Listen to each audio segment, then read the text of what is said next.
Right folks, welcome back to MCM Outdoors, welcome back to the channel, and welcome to a bit of a bleak and dreary day on the West Lancashire Plain. There's a lot of farmland around here. It's very flat, but I like it. It's really nice in its own right, and I've just plotted off in a small section of woodland just off one of the footpaths here. I've come out to film a review of this stove by EOE, which is Eifel Outdoor Equipment, and it's a Cobaltum stove. And yeah, I thought I'd check it out. I've used it a couple of times, so you know, I know what it's like. It's a similar design to many others, but it was kindly sent to me by my friends over at Valley and Peak. So I thought I'd talk you through it, show how you use it, and let you know whether I recommend it, and if I do, why. Talk about its positives, possibly some of its negatives, and yeah, just show you the stove in action. I've got some culinary delight, namely a packet of noodles, which cost me 29 pence.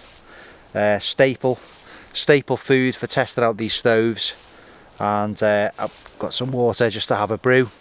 And it's still nice to be outdoors. We're all obviously in the dreaded lockdown still, and tier systems, but I'm not going to go into that really. I'm going to keep that out of this video. It's just nice to be back in the outdoors, enjoying a bit of nature, seeing some nice bit of bird life, and yeah, we'll see what we can see. Let's have a look at the stove, let's get it set up, and let's get some water on the boil.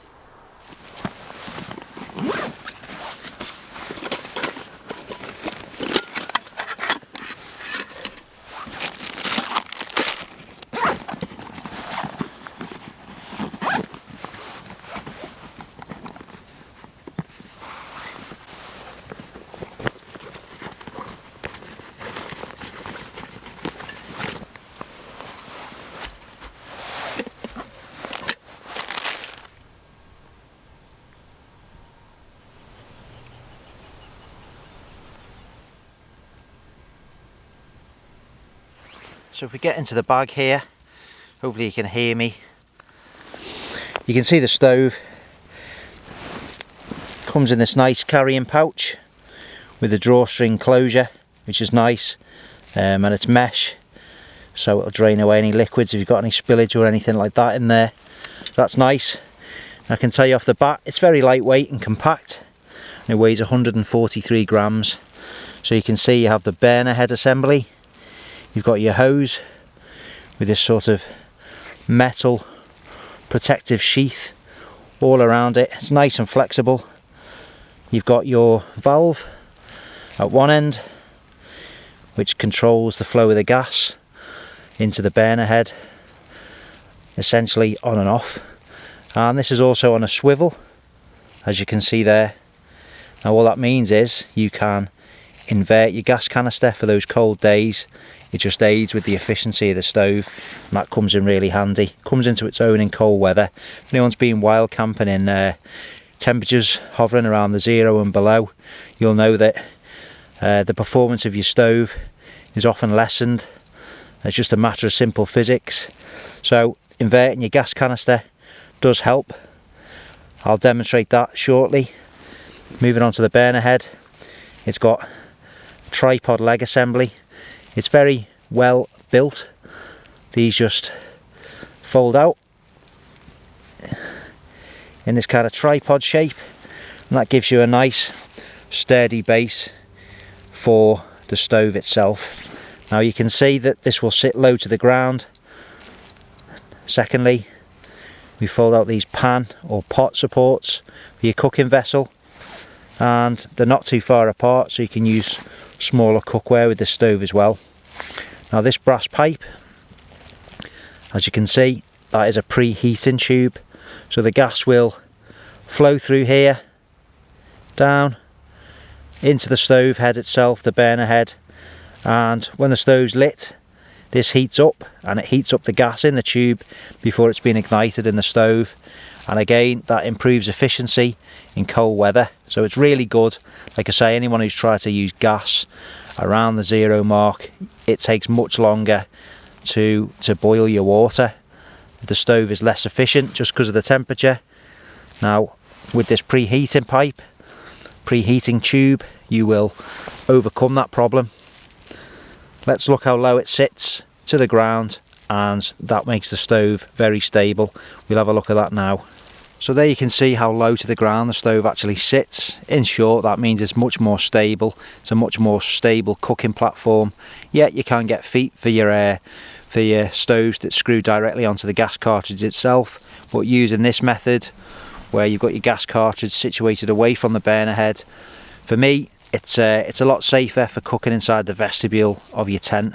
And whilst most tent manufacturers don't recommend cooking inside your tent for obvious reasons, well, let's face it, everyone does it because sometimes we just need to shelter from the elements while we're cooking, and there's no way of avoiding it. It's unavoidable. So it sits nice and low to the ground. It's very stable, and I prefer cooking in the vestibule of my tents using these type of stoves. I just think it's a bit safer.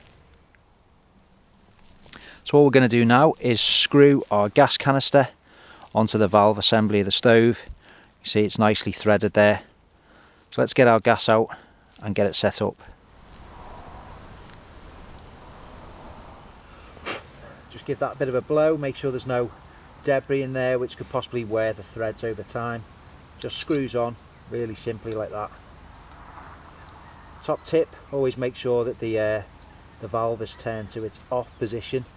You do get a bit of leakage with these, so just do it quickly as it breaks the seal, just to minimise any leakage, which is unavoidable.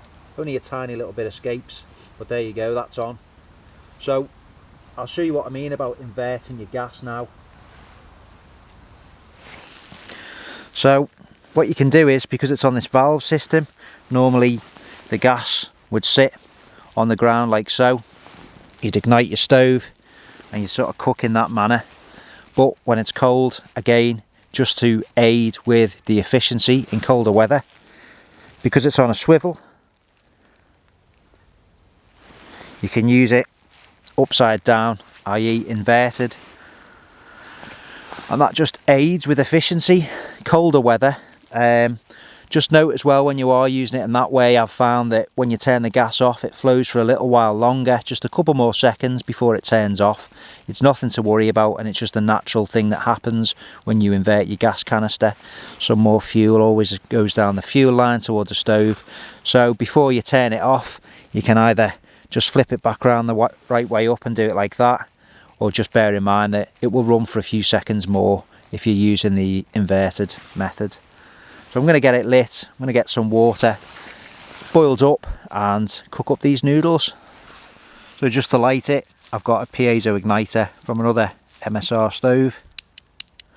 And you know, you can just use a fire steel, matches, whatever you want. Just get the flow of gas going and then light it. And that's it. First time.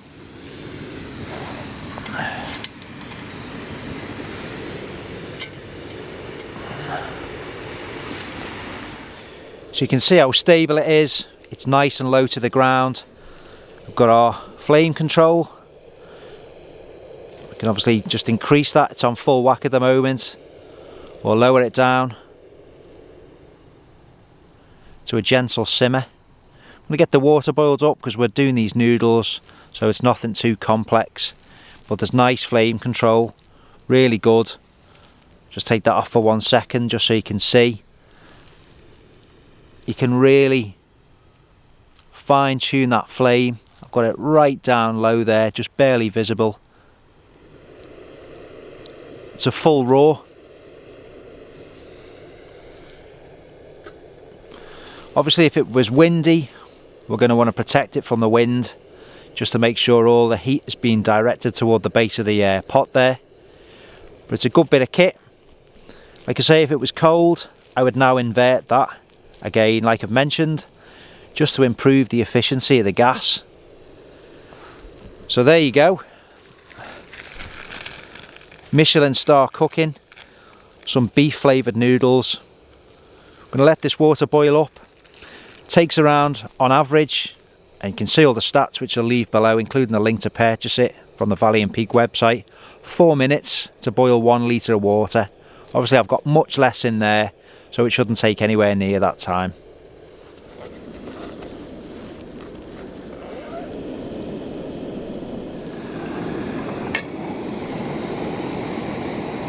It's been just over a minute and it's nearly boiling already.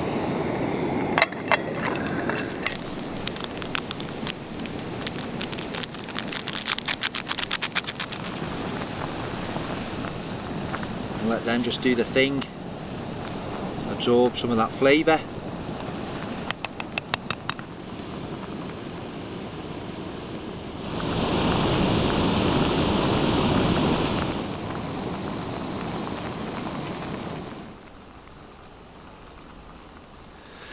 So they're just cooking away there. It's obviously very simple. It's not a cooking video, it's just to demonstrate the stove in use. It's really easy to use, it's lightweight, it's small and compact, and it's low in price. Very sturdy, very well made, and there's not really that many moving parts to go wrong. It's obviously backed up by the warranty. But some of the details may have changed, including the price, which is the reason I'm not mentioning it right now. But I've leaving a link in the description box below this video just to the Valley & Peak website as to where you can purchase this stove from. It's cracking service from Valley & Peak, really quick dispatching and delivery, good communication as well. So if you're going to go and buy it, support local businesses. You know, it's tough times, isn't it, for everyone, so it's never been more important just to support and keep our local businesses going. So head over to Valley & Peak, they make some absolutely brilliant outdoor products. Again, it's not a massive adventure, this, is it? A quick video to come and demonstrate this stove, but already feeling much more relaxed and much happier now that I'm outdoors. Just a simple thing of cooking up a packet of noodles, which costs 29p on a stove outdoors. You know, to some people it's not the biggest thing, I'm not saying it is, but just coming outdoors, doing something like this, go and have your lunch outdoors, go and have a brew outdoors as opposed to boiling your kettle in the house. Pack your bag, go and have a walk, go and see what's on your local doorstep, get an OS map. I've said that in a lot of Instagram posts over the last couple of weeks. Go and check out what's on your doorstep. Now that's always a good starting point, getting an OS map of your local area, just to find out your footpaths which you didn't know existed. So go and check it out, go and explore. These won't be much longer, and I'll finish off with some final footage of the area which I'm in before I head back to the car. But yeah, I'll wrap this up shortly and let you know my verdict on the stove.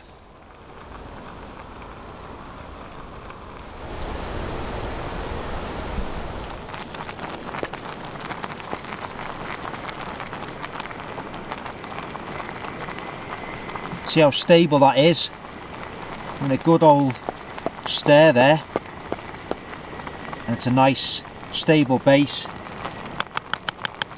It's exactly what you need. It's safe for cooking on, like I say, especially inside your tent.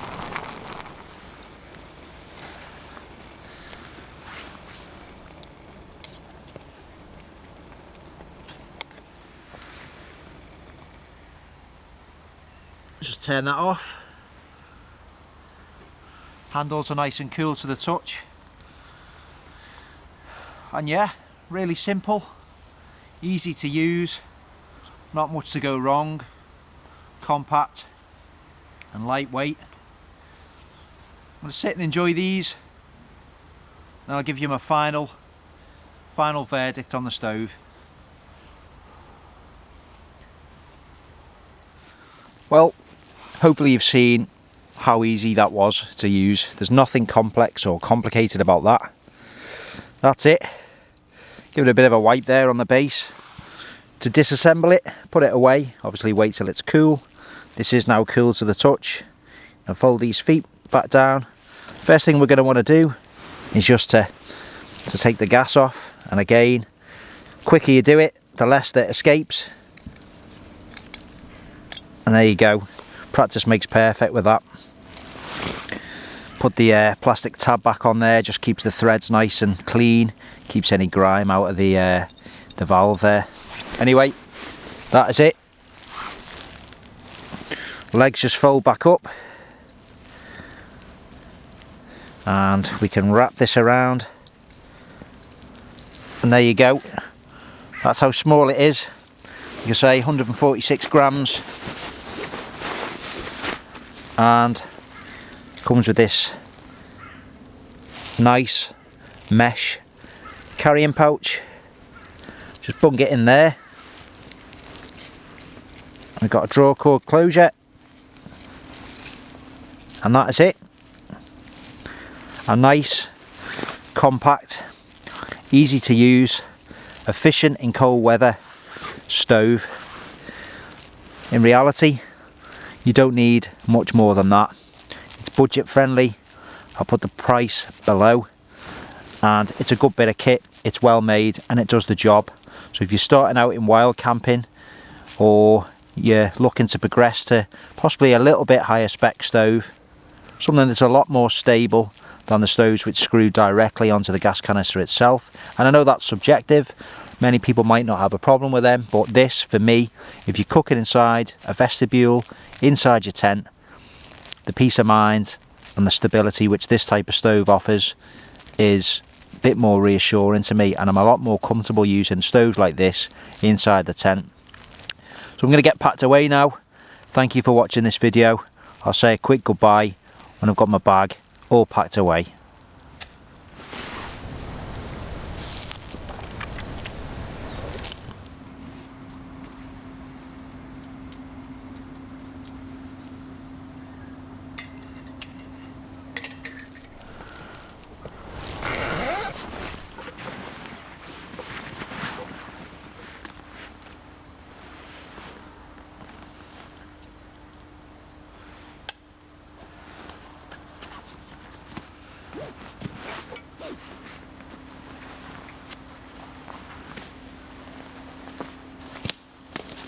So folks, that's it for this one, and I hope you've enjoyed this bit of a short video.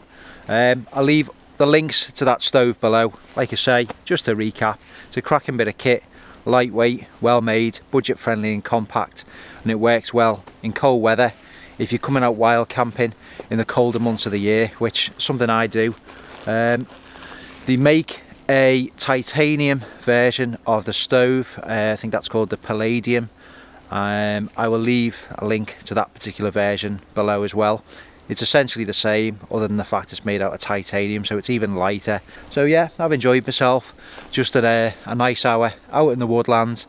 Unfortunately, the area where I live, I'm not going to go into too much detail, but we're going to be in tier 3, which is essentially still lockdown. So I'll see what I can do just to try and keep a little bit of content coming your way. I just want to thank everyone very much for the patience. Thanks to everyone who has subscribed and continues to subscribe to the channel. I know it's tough in terms of thinking of some content. I've got a couple of things saved up, but I've had quite a few things on, so it's been a bit tough trying to get some content moving for the channel. But thanks for sticking with us. Thanks for the patience. Thanks for your patience. I do really appreciate that. If you've enjoyed this video, you found it helpful, give it a quick thumbs up, and if you've got any comments or observations, if you let me know in the box below, I'll try and respond to every single one. For now, I'm going to head back to the car and go back home and make a start on the video. But go and enjoy the great outdoors. I know it's a bit tougher at the moment, but see what's on your doorstep. Like I say, get an OS map, have a little look online, and just explore something on your doorstep which ordinarily you might overlook. I'll see you on the next video, and take care everyone.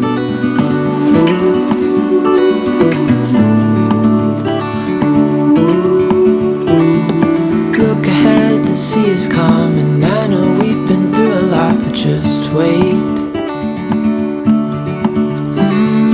Wait for better days to come and carry us like wind in our sails.